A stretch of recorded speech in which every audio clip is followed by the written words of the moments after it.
भट्ट यानी बातचीत के जो लेखक हैं वो बालकृष्ण भट्ट हैं। और ये बातचीत जो है यह निबंध है, कहीं कहीं ललित निबंध भी लिखा गया है, तो निबंध ही मान के इसको चलिए। तो बालकृष्ण भट्ट के द्वारा लिखा गया जो बातचीत है, बातचीत के बिना यह पूरा सृष्टि गूंगा प्रतीत होता, इसलिए इसके बारे में बालकृष्ण भट्ट ने जो प्रस्तुत किया वो बहुत ही अच्छे तरीके से बताने का काम किया कि बातचीत करने का जो तरीका होता है वो अलग अलग लोगों के पास अलग अलग होती है। तो पहला इसमें जो क्वेश्चन है नंबर 1 है कि बालकृष्ण भट्ट किस काल के रचनाकार हैं। तो बालकृष्ण जो भट्ट हैं वो किस काल के रचनाकार हैं। तो हमने पढ़ा था कि बालकृष्ण भट्ट जो हैं वो आधुनिक काल के रचनाकार माने जाते हैं। तो 1 नंबर का आंसर जो आपका हो जाएगा वो हो जाएगा डी हो जाएगा। क्वेश्चन नंबर 2, बातचीत शीर्षक निबंध के निबंधकार कौन है। ये बातचीत शीर्षक जो है उसका निबंध, अब हमने पहले ही बताया कि बातचीत जो है वो निबंध है, बातचीत जो है वो क्या है, निबंध है। इसके निबंधकार कौन है। निबंधकार का मतलब लिखने वाले का नाम पूछ रहा है। लिखने वाले का नाम जो है वो बालकृष्ण भट्ट हैं। 2 का आपका आंसर डी करेक्ट हो जाएगा। क्वेश्चन नंबर 3 कह रहा है, क्वेश्चन नंबर 3 है कि बालकृष्ण भट्ट जो हैं किस युग के रचनाकार हैं। तो ये जो थे भारतेंदु युग के रचनाकार हैं। बालकृष्ण भट्ट जो हैं भारतेंदु युग के रचनाकार माने जाते हैं।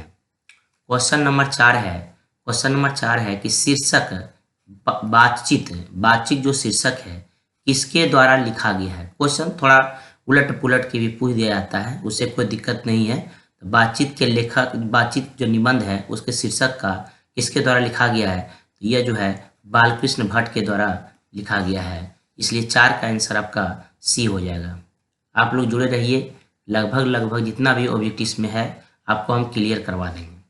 क्वेश्चन नंबर 5 है कि बातचीत भाषा कौन सी विद्या है। बातचीत क्या है, आपने पढ़ा बातचीत जो है वो निबंध है। बातचीत क्या है, निबंध है। क्वेश्चन नंबर 6 है कि बालकृष्ण भट्ट जो है, बालकृष्ण भट्ट का जन्म कब हुआ। आपने पढ़ा कि बालकृष्ण भट्ट का जो जन्म हुआ था वो हुआ था 23 जून 1844 को हुआ था। तो 6 का आंसर जो होगा आपका ए हो जाएगा। बालकृष्ण भट्ट का जन्म 23 जून 1844 को हुआ था। क्वेश्चन नंबर 7 है कि बालकृष्ण भट्ट जो है, बालकृष्ण भट्ट का निवास स्थान कहाँ है। इनका निवास स्थान कहाँ था, कहाँ इनका जन्म हुआ था। इलाहाबाद उत्तर प्रदेश, इलाहाबाद उत्तर प्रदेश। क्वेश्चन नंबर 8 है कि बालकृष्ण भट्ट की मृत्यु कब हुई थी, यानी इनका निधन कब हुआ था। बालकृष्ण भट्ट का निधन कब हुआ था। तो बालकृष्ण भट्ट का जो निधन हुआ था 20 जुलाई 1914, 20 जुलाई 1914 को इनका निधन हो गया था।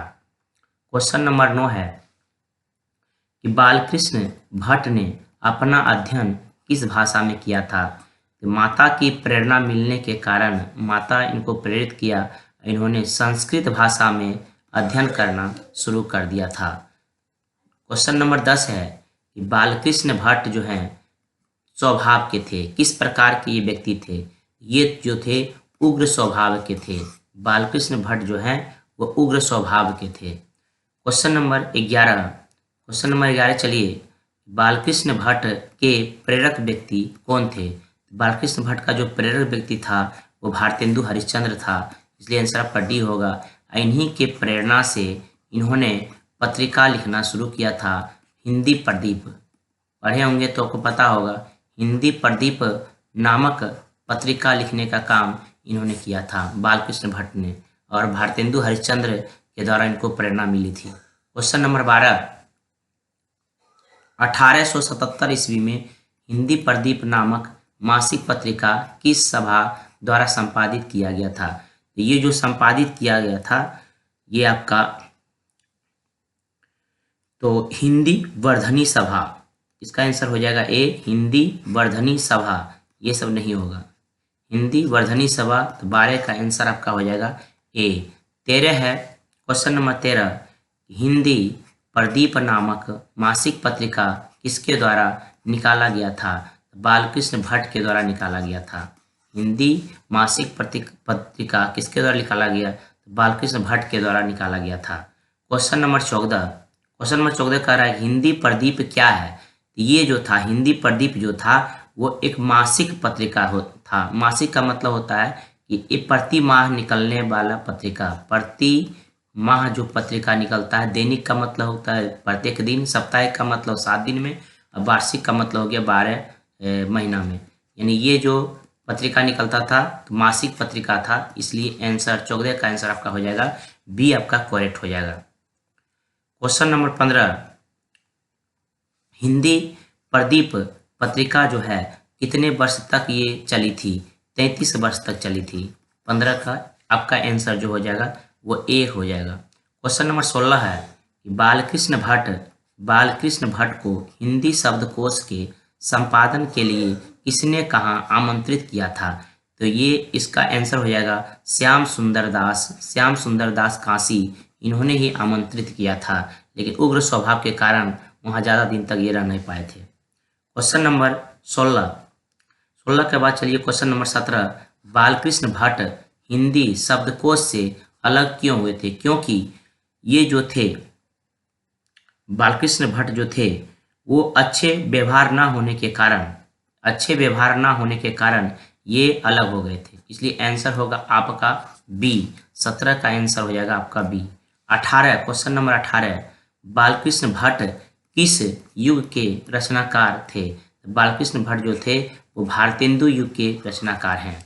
बालकृष्ण भट्ट जो थे भारतेंदु युग के रचनाकार थे। क्वेश्चन नंबर 19 कर रहा है बालकृष्ण भट्ट देश थे, क्या थे ये? तो बालकृष्ण भट्ट जो थे उनको गद्यकार कह सकते हैं, क्योंकि उपन्यास भी लिखे थे, नाटक भी लिखे थे, निबंध भी लिखे थे, इसलिए इसको गद्यकार कह सकते हैं। इसलिए आपका 19 का आंसर हो जाएगा आपका डी।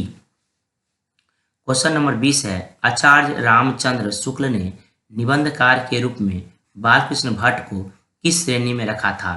तो अंग्रेजी का एक साहित्य था एडिशन, और अंग्रेजी के एक साहित्य स्टील, इन दोनों को रखा था, इसलिए आंसर आपका सी करेक्ट हो जाएगा।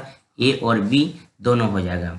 क्वेश्चन नंबर 21 है, हिंदी प्रदीप में किन विषय पर निबंध लिखा गया था? हिंदी प्रदीप जो मासिक पत्रिका था वो किसके बारे में था? साहित्य के भी बारे में था, राजनीति के बारे में था, इसलिए आंसर आपका जो होगा सी करेक्ट आंसर हो जाएगा। क्वेश्चन नंबर 22 कह रहा है वाक शक्ति, यानी आपके अंदर अगर वाक शक्ति ना होती तो वाक शक्ति के बिना सृष्टि इस दुनिया कैसी दिखाई पड़ती? तो लुंज पुंज कैसी दिखाई पड़ती? लुंज पुंज, इसलिए 22 का आंसर हो जाएगा आपका ए,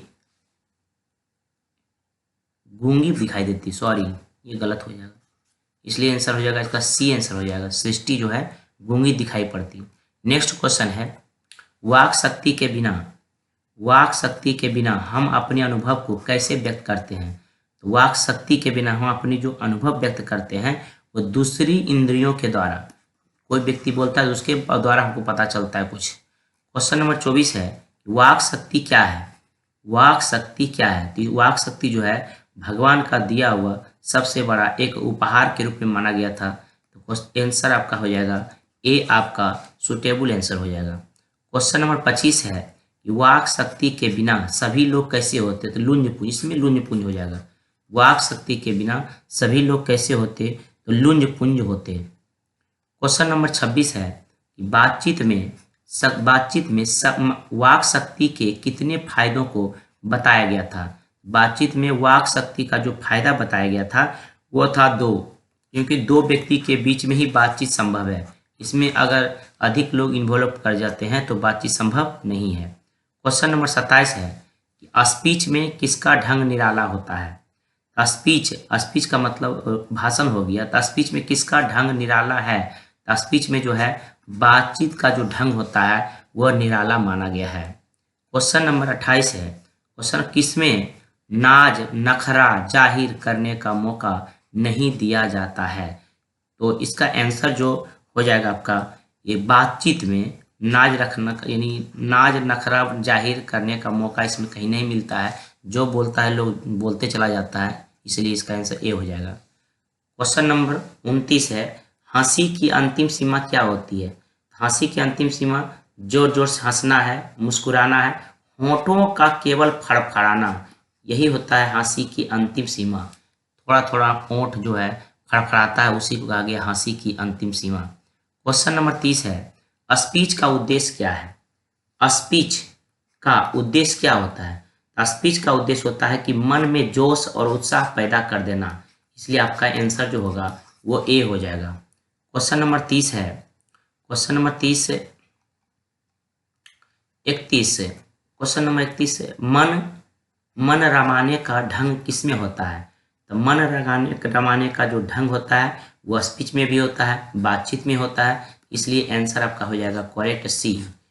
31 का आंसर हो जाएगा सी। 32 नंबर क्वेश्चन, 32 नंबर क्वेश्चन कर रहा है 16 वर्षों तक मनुष्य का मुख देखने को किसे नहीं मिला था? ये रॉबिन्सन क्रूसो को 16 वर्ष तक मनुष्य का मुख नहीं देखा था।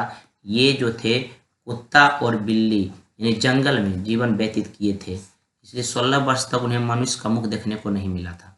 क्वेश्चन नंबर 33, मनुष्य का गुण और दोष कैसे पता चलता है? तो मनुष्य का गुण और दोष कैसे पता चलता है? जब तक वो बोलता नहीं है तब तक उसका गुण दोष पता नहीं चलता है, इसलिए 33 का आंसर आपका हो जाएगा ए। क्वेश्चन नंबर 34, क्वेश्चन नंबर 34 कह रहा है कि बातचीत की सीमा क्या होती है?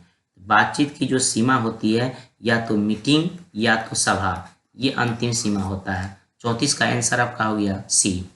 35 है, वाक शक्ति के किन दो फायदों को बताया गया?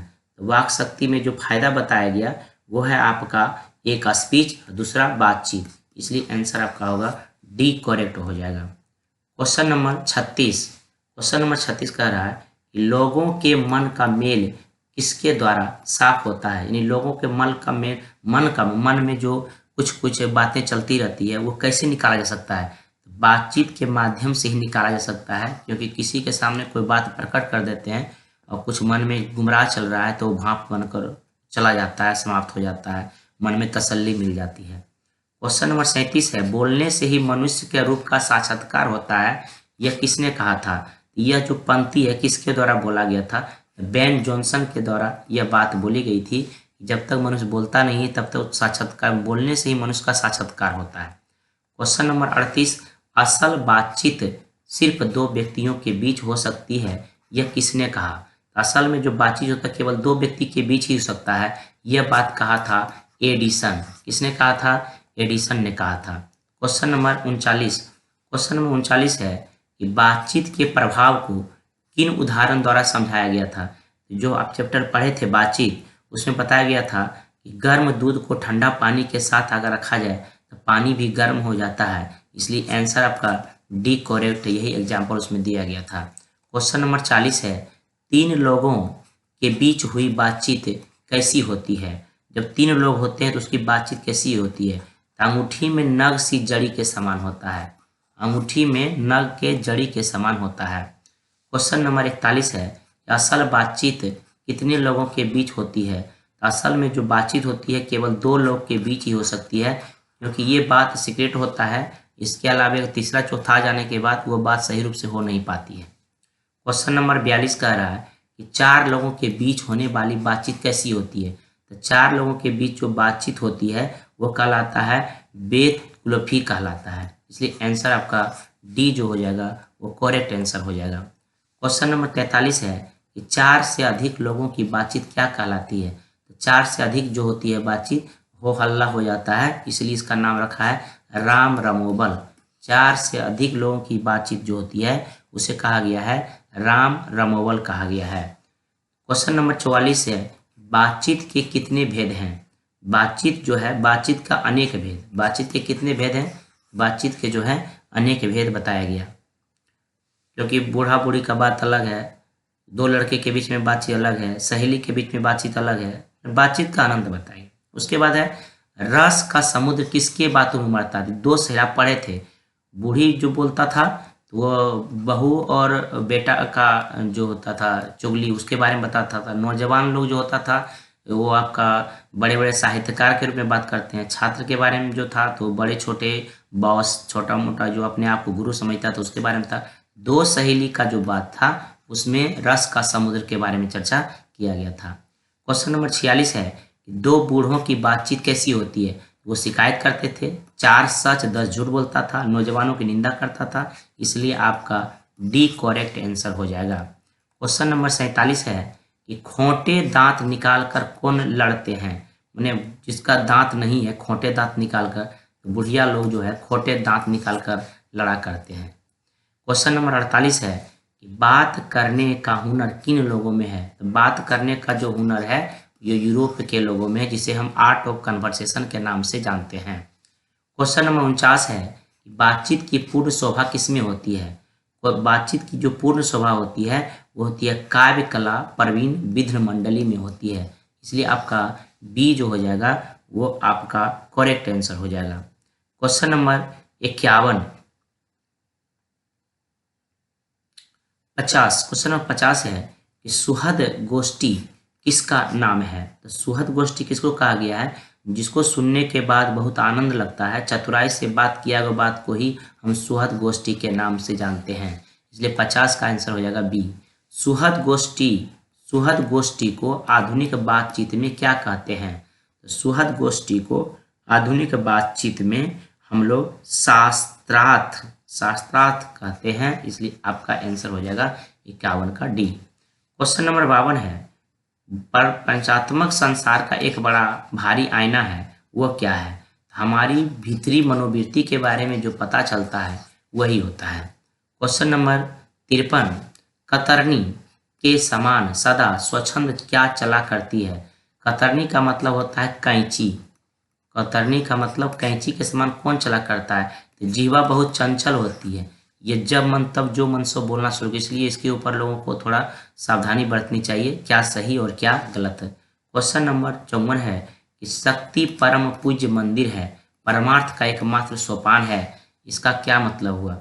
यानी इसका मतलब होता है कि अपनी जीवा को काबू में रखना चाहिए, यानी किसी के ऊपर क्रोध नहीं करना चाहिए, इसलिए आपका 54 का आंसर आपका डी हो जाएगा। आपको वीडियो कैसा लगा, अगर आपको वीडियो अच्छा लगा तो मेरा चैनल जो है ज्ञान सागर, मेरा चैनल का नाम है ज्ञान सागर 40। अगर अच्छा लगे तो इसको ज़रूर सब्सक्राइब कीजिएगा। धन्यवाद।